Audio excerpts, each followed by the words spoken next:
Legendary coach Bill Belichick gave the Ravens some love on his first ever all Belichick team, but there were some surprises within it. We talk about that and so much more coming up next on Locked On Ravens.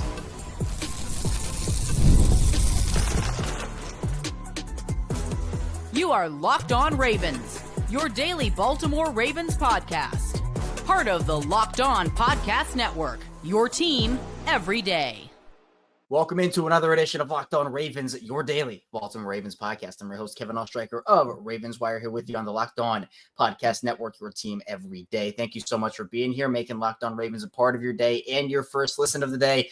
On this Tuesday, we're free and available for you on all podcasting platforms, including in video form on YouTube, where you can like and subscribe to the channel, and in audio form where you can follow along and subscribe wherever you get your podcasts. 5 days a week here on Locked On Ravens, Monday through Friday, weekday episodes every single weekday. And then on the weekends, we sometimes have bonus episodes, bonus content. We go live after every single Ravens game, after every single Ravens piece of big news as well. Here with us on this Taco Tuesday, it's our Taco Tuesday guest, former Baltimore Ravens wide receiver, Super Bowl champion, Qadry Ismail. And Q, we're getting closer and closer to free agency. Obviously, speculation, as you love, is in the air for multiple different players. And I know that there's been a bunch of conversation, especially after the Eagles won the Super Bowl, Jalen Hurts getting that ring, about ring culture.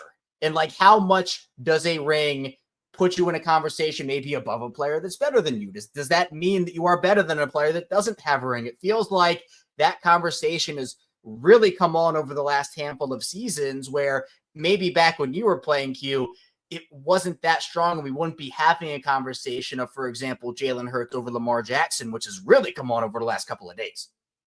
It's interesting because the league in general has been so heavy quarterback centric. It has allowed the Tom Brady's of the world to be able to play well into their late 30s, into their 40s, and play at a high level. They protect the quarterback so much that that position has clearly far and away advanced to the point where you got a great quarterback, you got a chance to win championships. We here in Baltimore, peeps up in Buffalo, obviously Kansas City. Heck, even the tantalizingness of the Chargers out in LA with Herbert, it is all where, you feel like you got a shot. You feel like every year, man, it might not work out, or it might, but we have a shot. And so with that, what is the shot?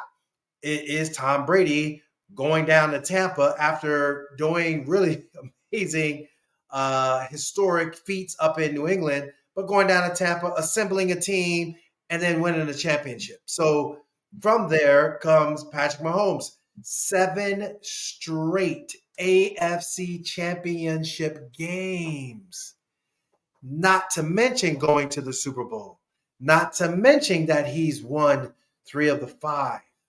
And so was it 3 of the 6 now, I guess you would say, because he lost, obviously. But you are looking at a situation where the ultimate goal seems to be easy for the quarterback. We know it's not, but it seems that way to the John Q. public. And I think because of that, things have gotten to the point where, you win that Super Bowl championship, you can't say anything to a person.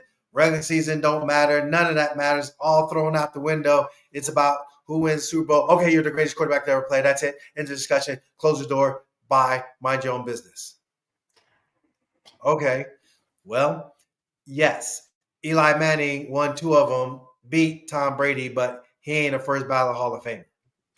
Phillip Rivers, he great Ring of Honor guy, but it might be a minute before he gets mentioned as a guy that's going to be in the Hall of Fame, because he doesn't have a Super Bowl, but he does have numbers.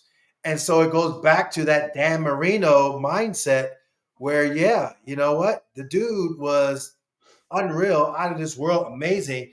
And because he was unreal, out of this world, amazing, he clearly got granted access to the Hall. You look at Steve Young, first part of his career was just mid.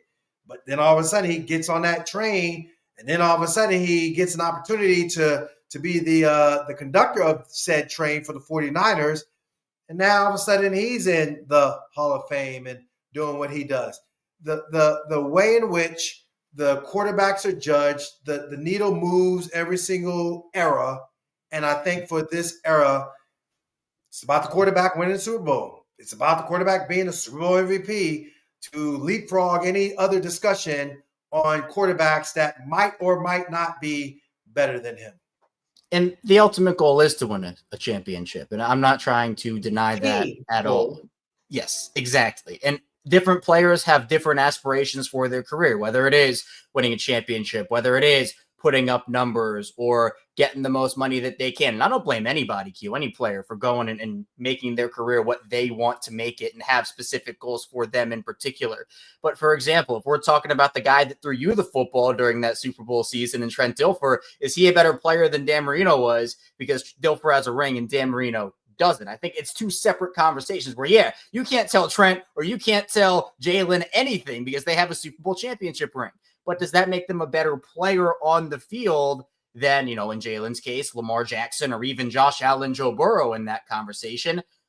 It's two different separate things. You can separate the fact that Jalen has a championship and those three don't. You can also separate the fact that those three, in my opinion, are better players than Jalen. But obviously, I think for Lamar, for Josh, for Joe, they would all trade their best player or better player status for a championship ring, 1,000%. But speaking of New England, Bill Belichick, who obviously Tom and Bill, they paired up and they won a bunch. They won a bunch over there with the Patriots. Bill Belichick, who now obviously is at UNC, a couple days ago, he put out his first all Belichick team. And this is something that he actually put on Instagram and said on Valentine's Day, there's usually a lot of love in the air. And he ended up talking about how, 30 years ago, actually to that day, was when Art Modell decided to move the team away from Cleveland. So that's a little Ravens history right there, obviously.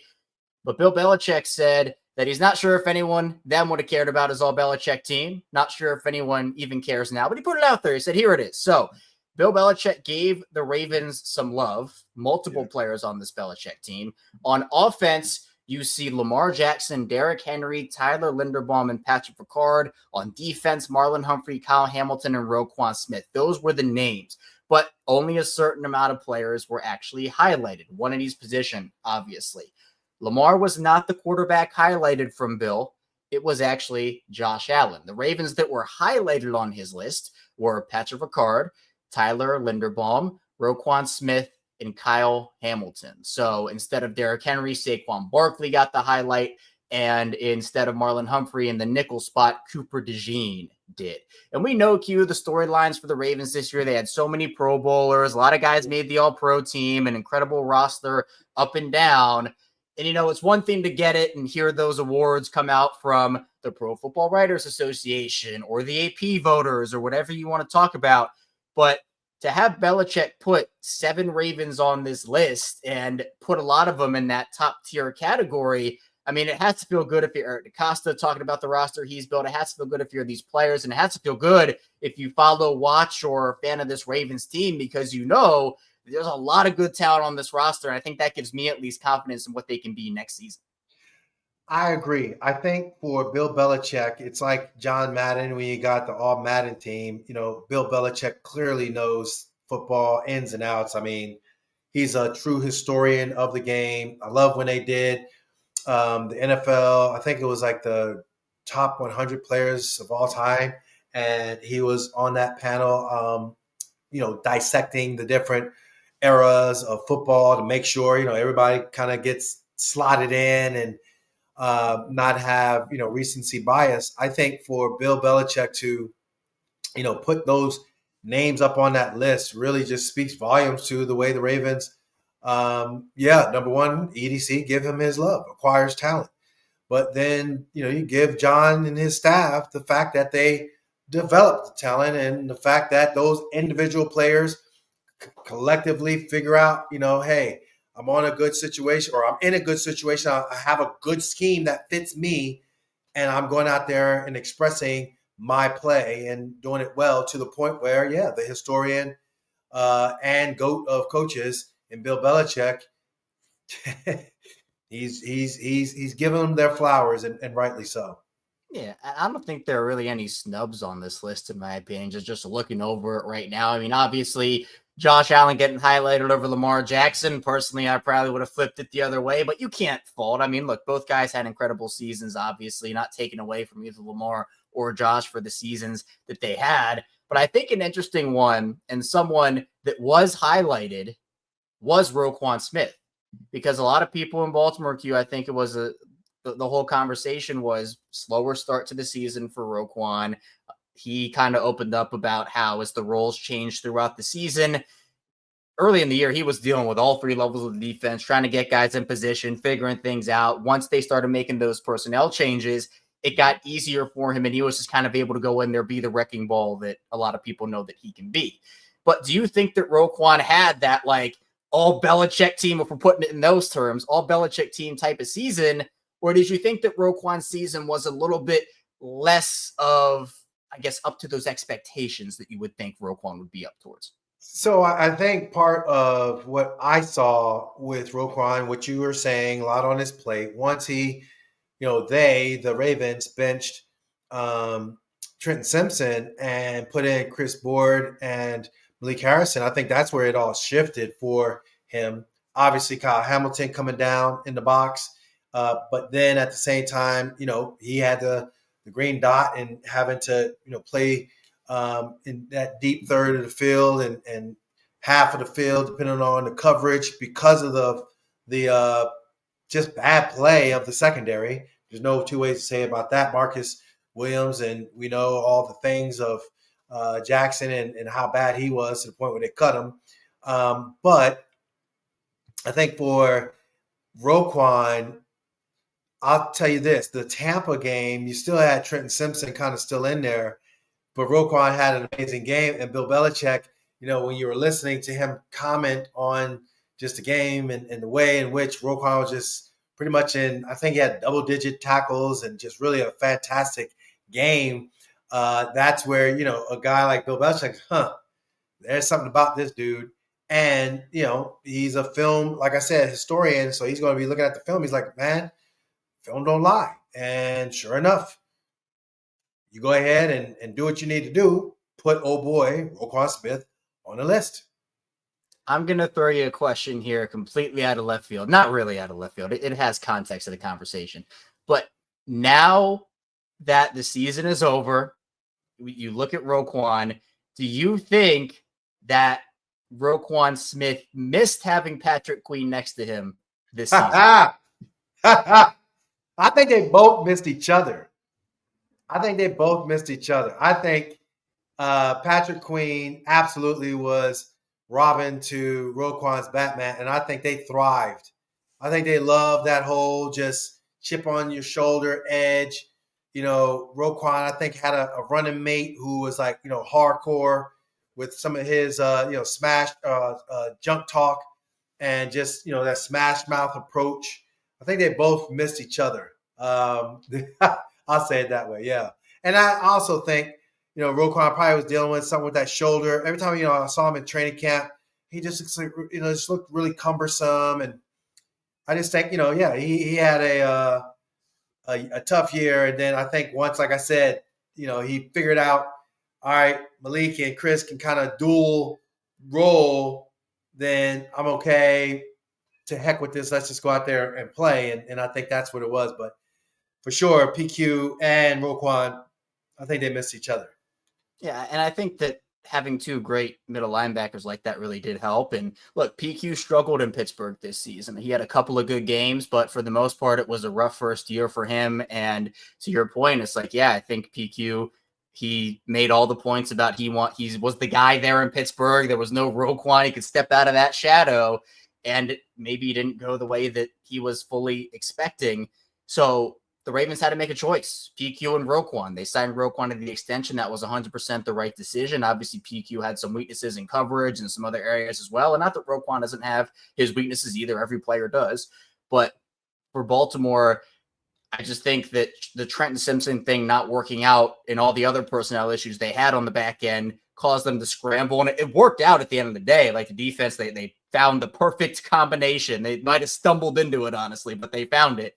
And I think that did help Roquan overall. Coming up, though, in the second part of the show, it's been one heck of an offseason already for the Ravens, and not in the best way. Another Ravens player is in trouble. We talk about what happened and so much more coming up next on Locked On Ravens.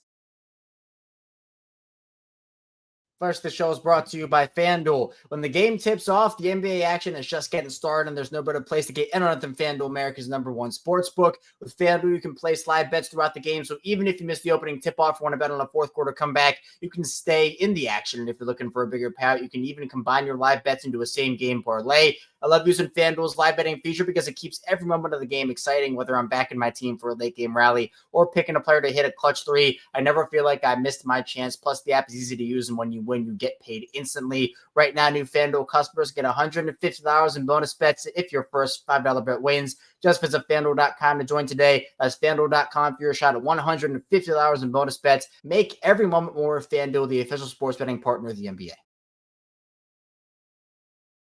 Back here on Locked On Ravens, Kevin Oestreicher and Qadry Ismail still talking with you here on this Tuesday edition of the show. And man, the season is now officially over after the Super Bowl. The Ravens season's been over for about a month now, and there are Ravens players left and right in the news, and not for good reasons. Obviously, the Justin Tucker situation has taken many twists and turns over the course of this last month, to the point where, and we talked about this on yesterday's show, more accusers have come forward. Now that total up to 17 accusing Justin Tucker of inappropriate behavior.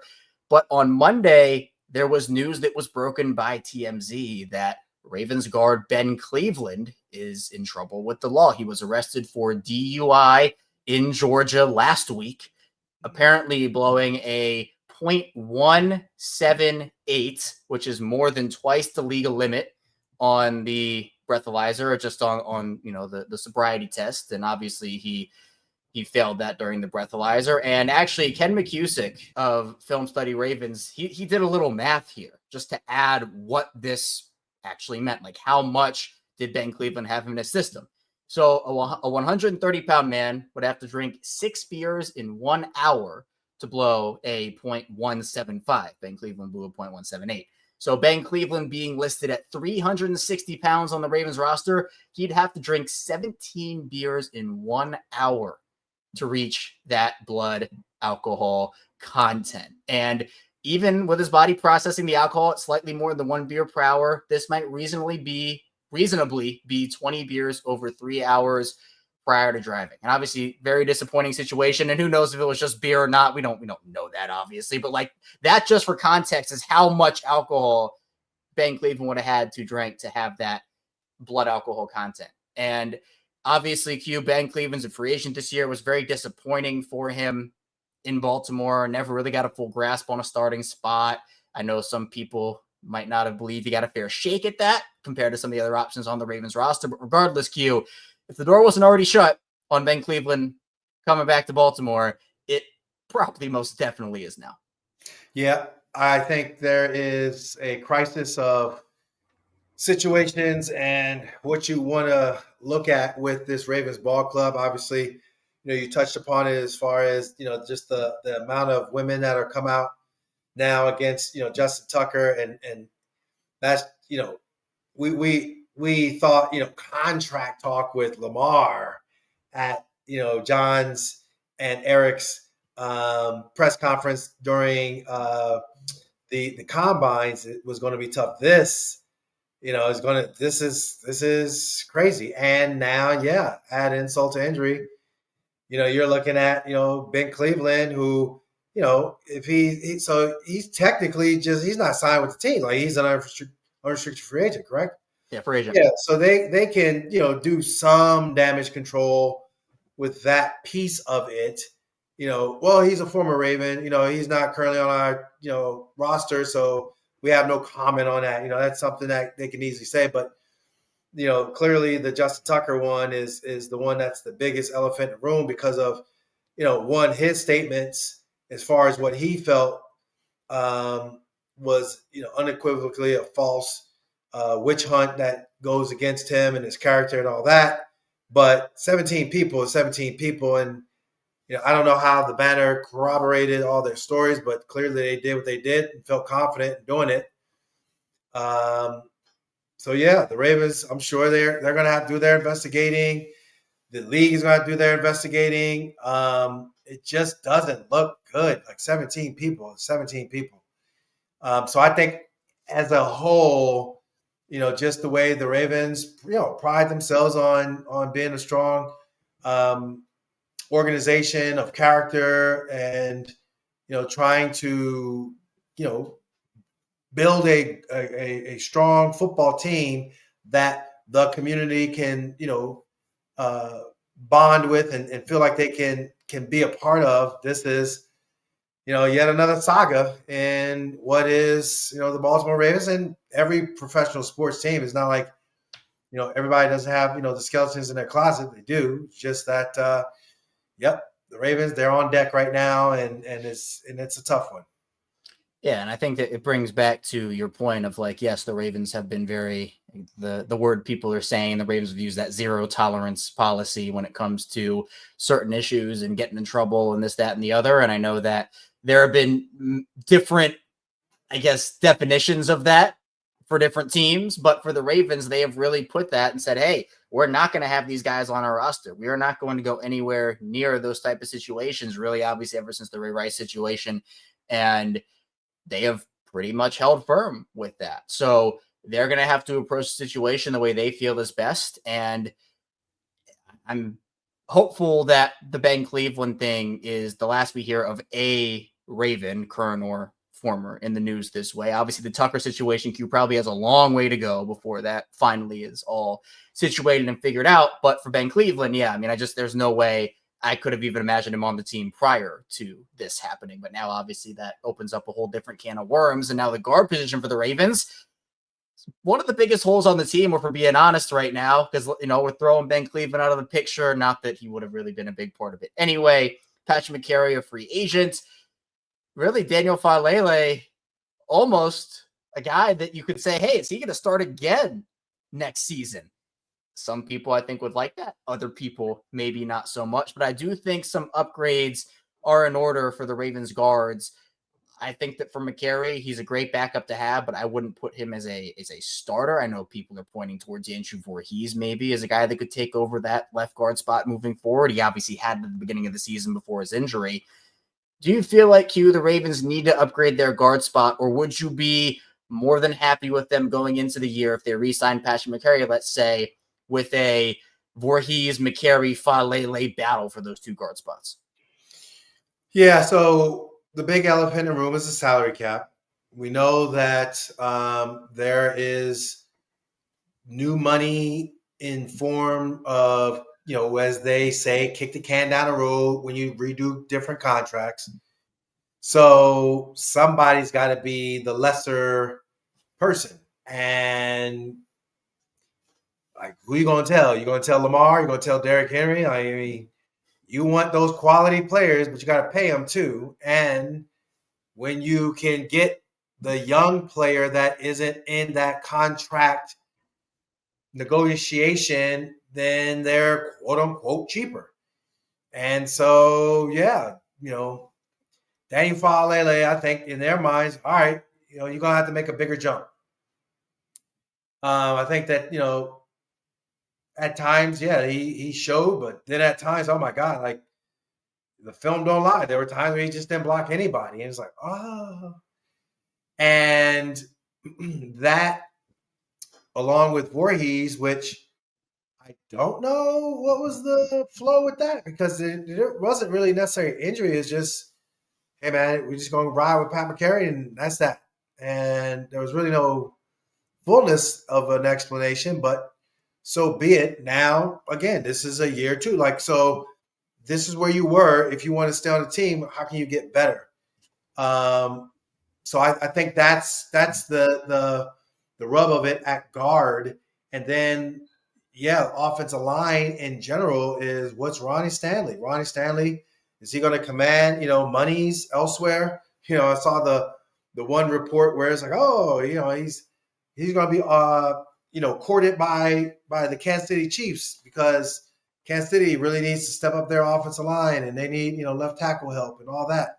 I mean, that very well could be, but we don't know until the negotiations happen. I mean, there's so many nuances that will shape and shift this whole flow, and Lamar renegotiating and redoing the contract, just as Joe Flacco did in his third year of his big contract that helped him and helped the team. So yes, I think this is interesting times if you're an offensive lineman for the Baltimore Ravens, and how does that picture really look in Eric DeCosta's eye?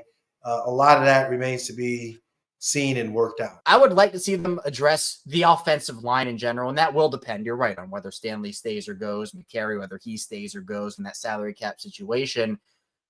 I feel like Falele is going to have a fair shot to win the right guard spot, especially with that jump he took. And if he can take a bigger jump, then I wouldn't be shocked. I'm not saying I would do it, but I wouldn't be shocked if he gets that spot.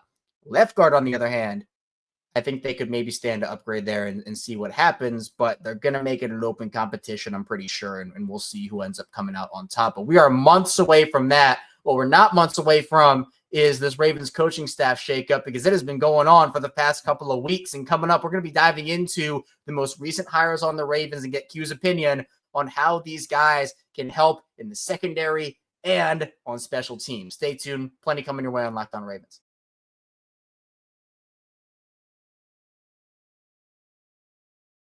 Back here, Locked On Ravens, Kevin Oestreicher, Qadry Ismail, still talking Ravens football with you on this Tuesday. Q, the Ravens aren't losing coaches because they're leaving for other opportunities.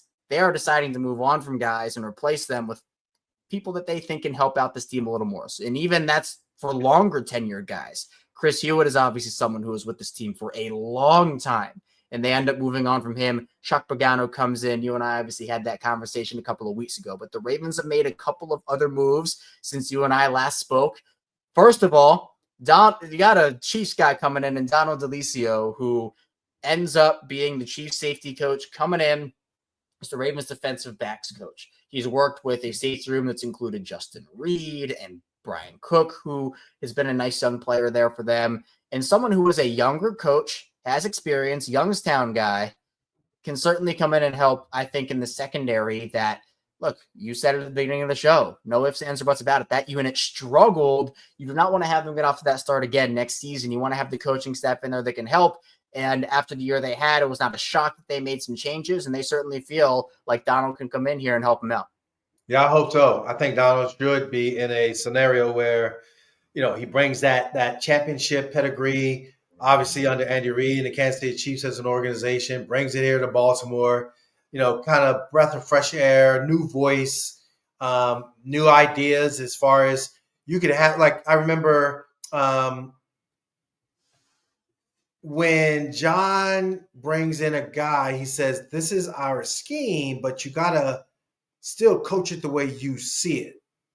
And I thought that was such a good point.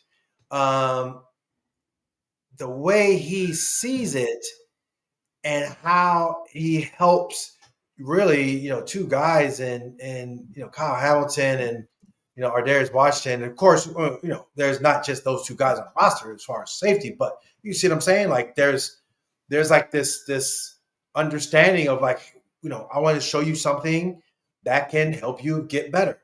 And that's been John Harbaugh and his staff. Like, that's just been, like, I don't see a time like, the times when I worked on the radio broadcast, my goodness, man, like, there'd be guys that would be coming in and you'd sit there and listen like, wow, this guy's legit. Other guys come in and it's like, all right, for whatever reason, they're not going to be here long. And sure enough, they wouldn't. But I think, the secondary, just the way it just shaped out last year, you knew that, something had to change, something had to give, because that was, again, like we saw that team was, a 2-point conversion, a fumble away from the AFC Championship game back-to-back years and came up short. And I think a lot of it just had to do with you take care of business one way or the other in other games throughout the year. you're at home rather than traveling up to Buffalo.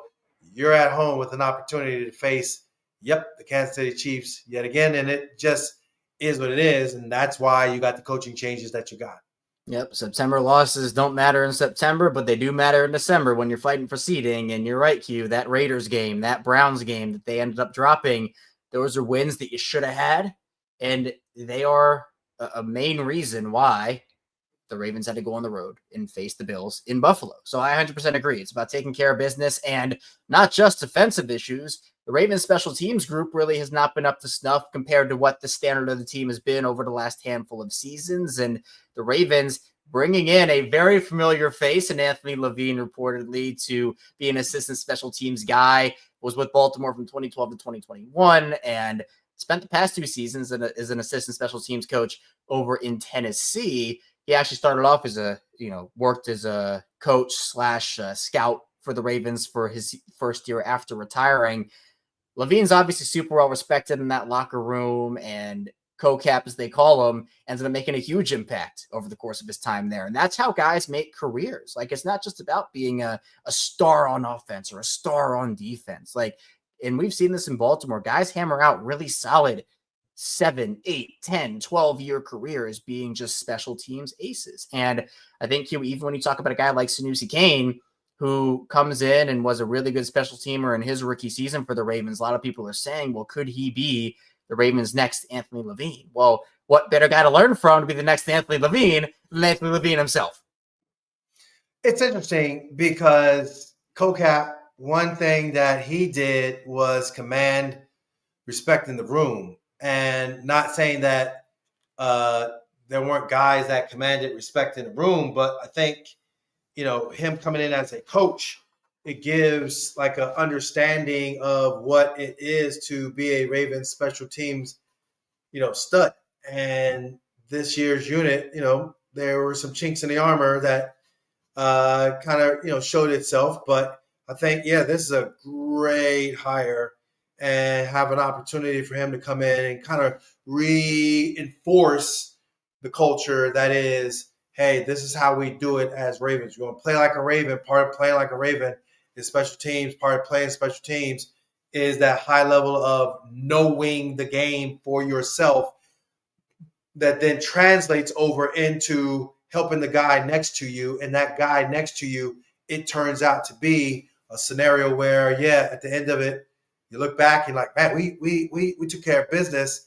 We saw a lot of that with obviously Wallace and some of the plays that he made. But I think overall, this would be a really good hire, and I think will help out an awful lot as far as just the mindset and culture.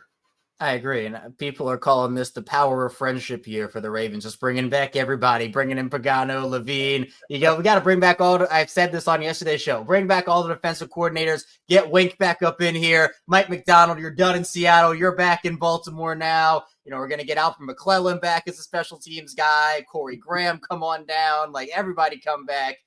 And I think that, if they can win a Super Bowl with these guys, with Pagano, with Levine, et cetera, Dean Pease, his son is now going to be a member of the staff as well. So Ravens, again, I think the saying with the Harbaugh family is if you're a friend of the Harbaugh family and you need something to pop up for you, they'll do right by you. And that's with John and Jim and everybody in that Harbaugh family does that. So I think the Ravens and John Harbaugh, year after year, Q, we see this, whether they lose assistants to become head coaches or other guys go on to be offensive, defensive coordinators. John Harbaugh always retools that staff, and much more often than not is able to hit on those assistant coaches. And it is why the Ravens have been regarded as a coaching factory for as long as they have. That Harbaugh coaching tree, I think, very, very underrated when you talk about guys who have left and gone on to have success elsewhere. But Q, I appreciate your time. Thank you so much for hopping on, joining me here. You're always decked out in the missile training gear. Be sure to tell everybody what's going on over there, because I know you're busy. Yeah, absolutely. Missile training is in the throes of awesomeness. So if you want to impart yourself into the awesomeness of missile training, go to missiletraining.com. Missiletraining.com is where you can interact with me and talk about human movement and sports performance in the form of team or individual training. Missiletraining.com is where you can check me out. But also, you can also check me out on WJZ where, yes, I have been over the season and over 8 seasons interacting with you, the fan base, talking football, talking Ravens, talking shop. But then, of course, every week you can check me out on Locked On Ravens with my guy, Kevin Oestreicher. Come right here, sit down, break it down, listen on whatever platform you like to listen. We give you what you need. We absolutely do. Links to all of Q's work in the description down below. Be sure to go check out Missile Training. Q knows his stuff, both football, but also, as he just mentioned, sports movement, human movement, everything, the whole 9 yards. Be sure to go and check out Missile Training. But Q, I appreciate your time. Thank you for hopping on with me. And thank you to everybody who tuned in today, watching, listening to the show. On the way out, hit that like and subscribe button in video form and follow along and subscribe in audio form. Back here tomorrow with more Ravens content. I'll see you right back here tomorrow on Locked On Ravens.